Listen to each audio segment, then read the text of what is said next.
Hello. Well, welcome back to Flight Past, and you are watching the history of the Waterloo campaign. We are flying over Wavre in Belgium. Very rainy, but this is the site of the point where the Prussians are concentrating. You left us in the last stream. We were looking at the fact that the Ligny has sent off his staff officers up this road here. We are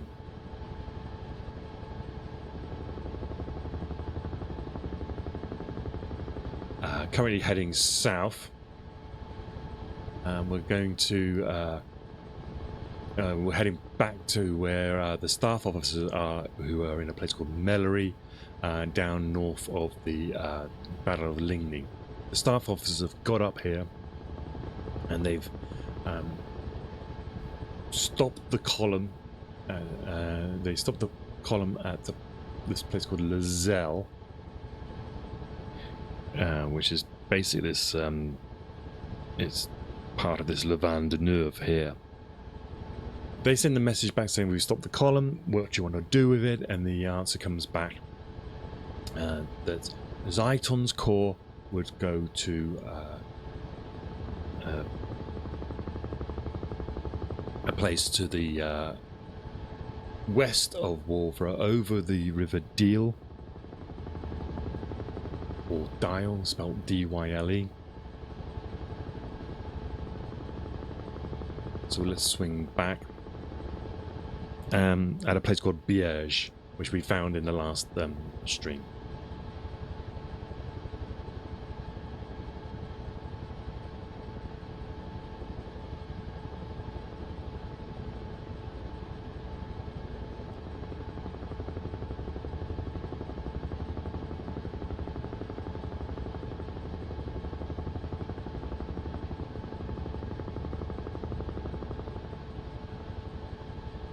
And Biège is over here on the left-hand side. The reason why I'm hesitating, by the way, I'm trying to find these other places they were ordered to. So, Perch 1, he was in charge of the 2nd Corps of the Prussian army. He was sent to a place called Saint Anne, and that is to the north of Wavre. That's one place I can't quite find on the map. Let me just show you. I think it might be more like a region. I can't see anything.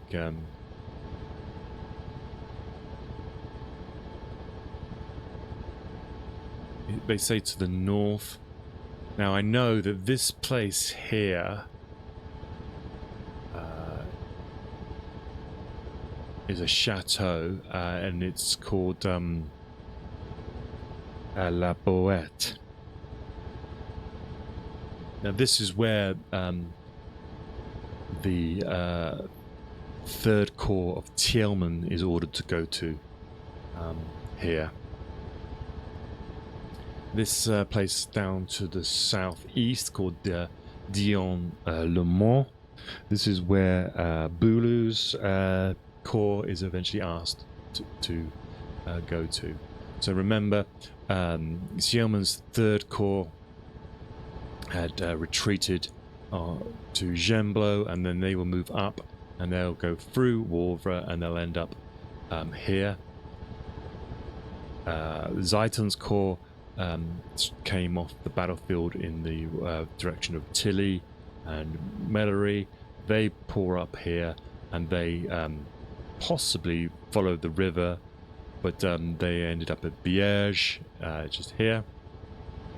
And Perch 1's corps ended up at a place called Saint Anne, and that's the only place I can't quite see on this map. So if anybody does know where that is, then let us know. I'll try to do some research and find out later. So let's see if we can see that place. This is Wavre here, and the sun's just popping out. So I believe it's sort of this area here was where Thielmans was asked to go to.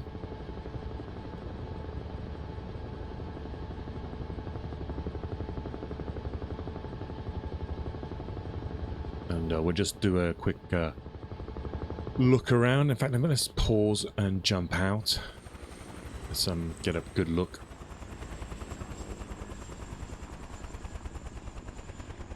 Let's give us an overview flight here, so you can see the distances involved quite quickly.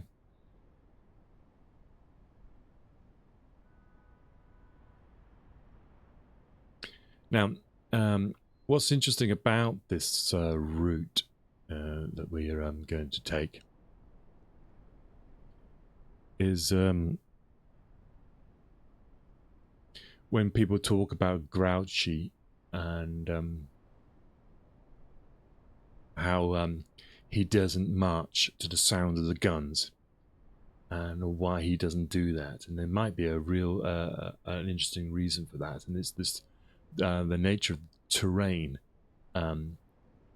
between here and Wavre. So this is Tilly. This is where the Prussians got to, especially their right flank, and they are now going to stream up. Basically, I think this way. Mellery, I believe, is somewhere around here. This is where Blucher's discovered, and they carry on, and they...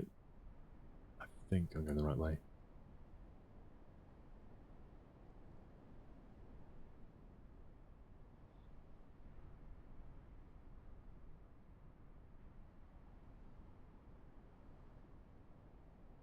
You know, we go this way up, this follow this stream, river.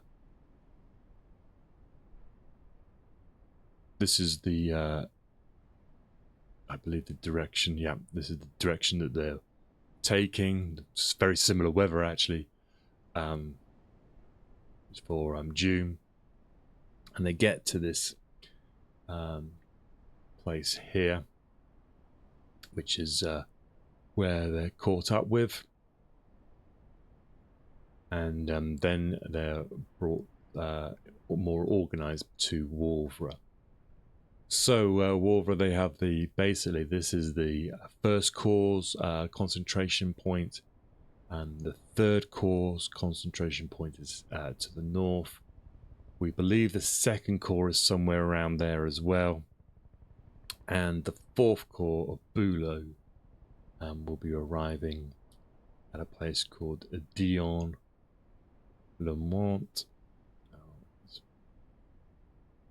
in this area to the southeast. What's that called? Let's have a look at the map again.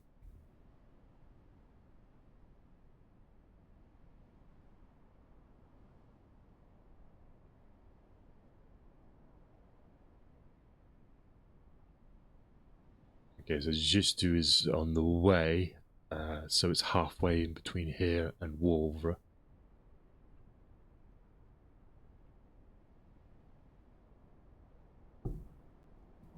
So Justu is here, Wavre is there, so Dion-le-Mont is probably this place here. I mean, it looks kind of like a hill. Le Mont, I presume, is a mountain.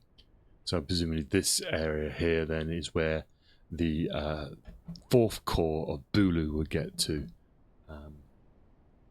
or is ordered to.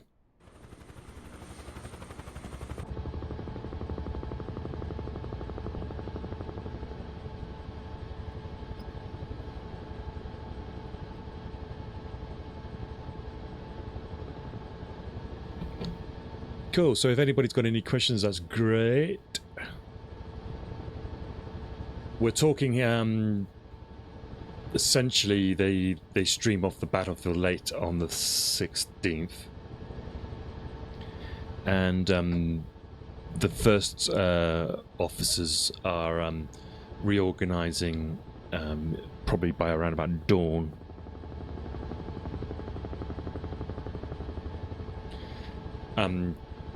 So they've had a whole day of battle, and they've been defeated, and then they're rolling back up to this area here. And I think is one of the most remarkable feats of military achievements, actually, to take an army that's been defeated, have it. First of all, they've been marching to concentrate at Sombref. They fought a battle. They've been defeated. They then stream and get away overnight. They get up here. They concentrate, and then they're in the fact that they're in any position to fight on the 18th is quite remarkable. And so the influence of the Prussians on this campaign is shouldn't be underestimated.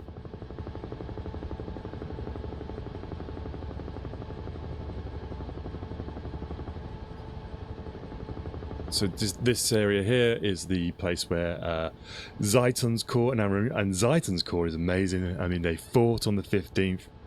They did a defensive retreat on the 15th. They were in the front line on the 16th at Ligny. They probably suffered something like 40% casualties up to this point, and they've now marched all the way back to here. So let's head back towards Ligny. We can, as we do, we'll have a little look at this terrain that is essentially separating the armies of Wellington and Blucher. You can see the forests. You can see the sort of steep valleys for the rivers. You can see how difficult it is.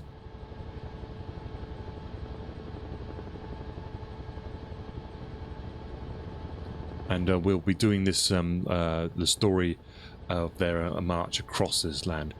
Now remember, we're going to talk about Grouchy soon, and he's following Thielmann's corps, and so if he wanted to cross to the sound of the guns, he has to cross this terrain here, which would probably prove quite difficult.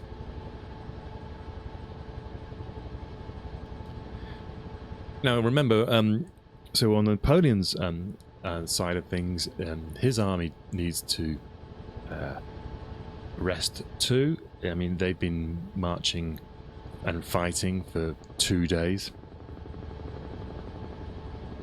And because of the nature of the ending of the Battle of Ligny, it's late at night, there's a thunderstorm, and it proves impossible for them to organize a pursuit. And contact with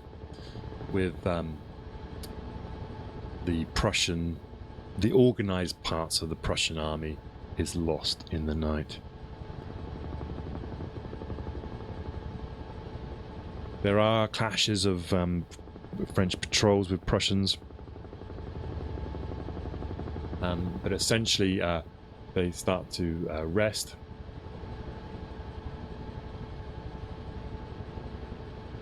And it's not until the morning daylight that further patrols are sent out.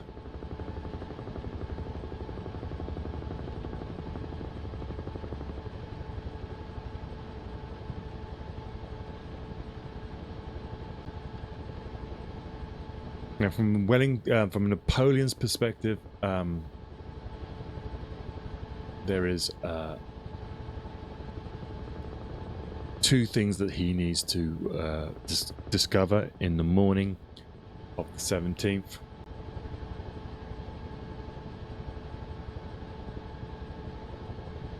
First of all is where have the Prussians gone, and the second one was whether what had happened at Quatre Bras.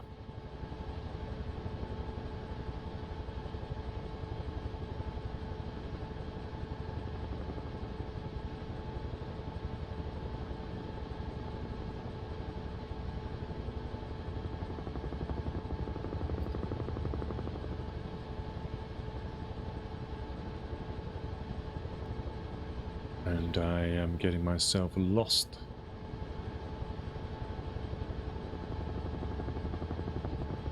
This is the problem with oh, there's Tilly there. We'll head towards Tilly. This is the problem with this terrain. It's very difficult to find some recognizable features. Now, Napoleon is trying to find out what happened at Quatre Bras. He's also trying to find out what's happened with the Prussians and which direction they went to.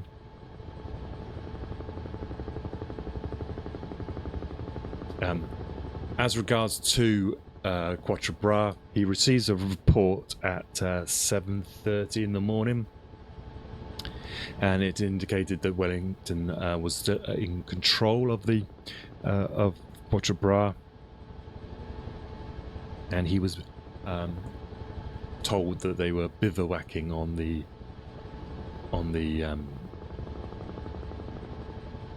battlefield itself.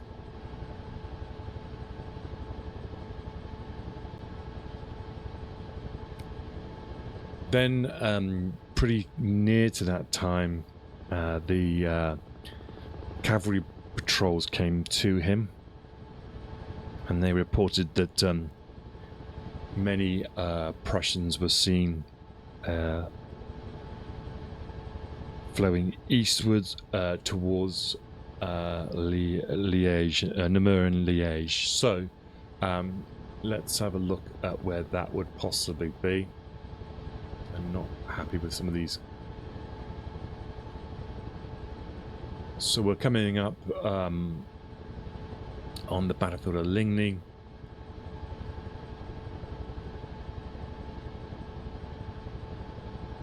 Now remember, I think Napoleon spends the night at Fleurus.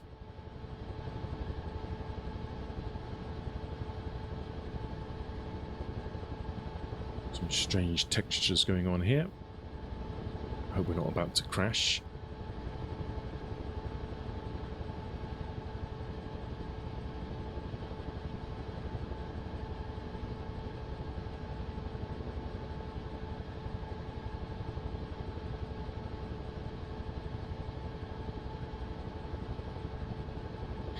So the first cavalry reports come back to say that there are people streaming off to the east. Let's just pause there, jump out, and I'll show you where I mean.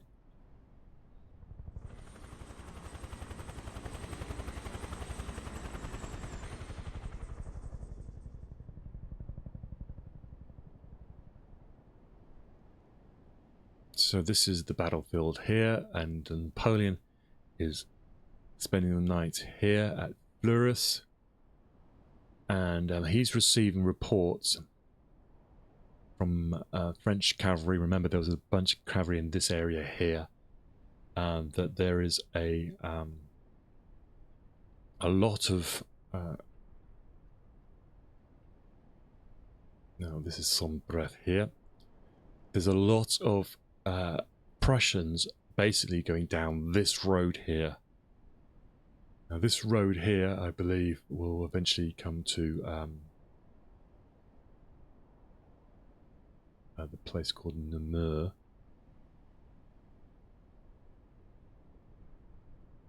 There we go. And this is Namur. So this is the the supply route for the Prussians. And this eventually, if you follow the road then from Namur, it'll end up in Liège, and then you head back into the Rhineland. And so this is excellent news, or what Napoleon thinks is excellent news, because that suggests that the Prussians are falling back on their supply route.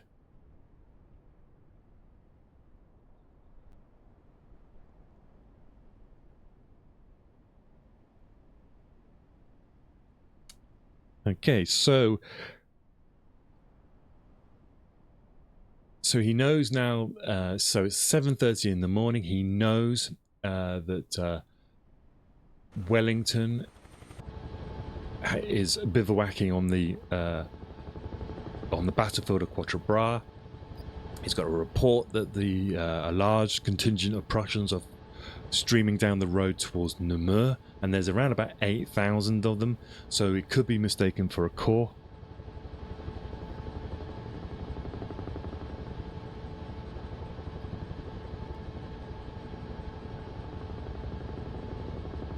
And then he gets the news that Prussian artillery and baggage wagons have been abandoned, and that only happens if the enemy is in full flight. So Napoleon, who's over here in Fleurus, is now believing, okay, so the Prussians are falling back east, or at least northeast, maybe to Jumblo, but also to Namur, and Wellington is now exposed at Quatre Bras.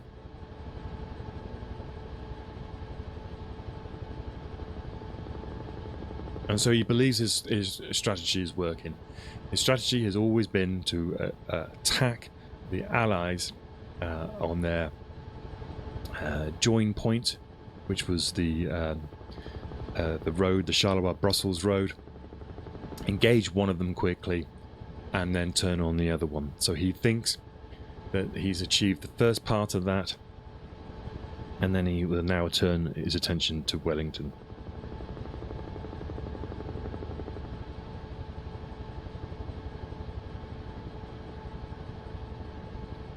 This might explain as well why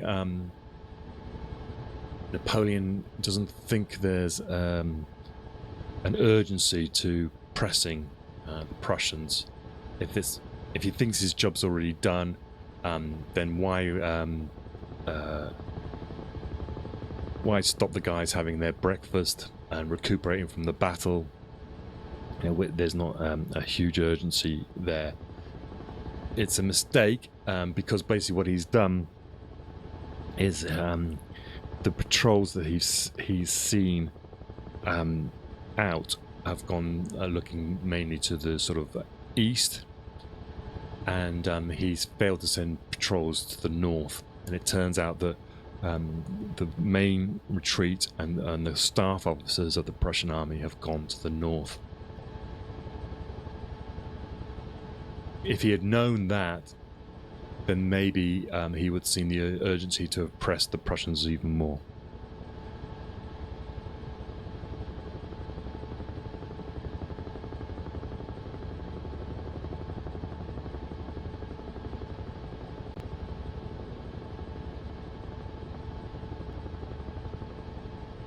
So essentially, and Peter Hofschfeuer, the historian, had written some excellent books on the Battle of Ligny and the German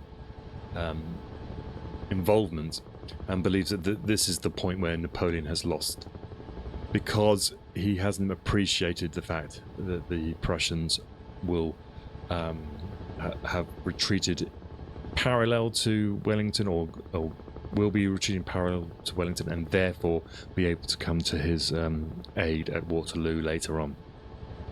Of course, he's not to know that.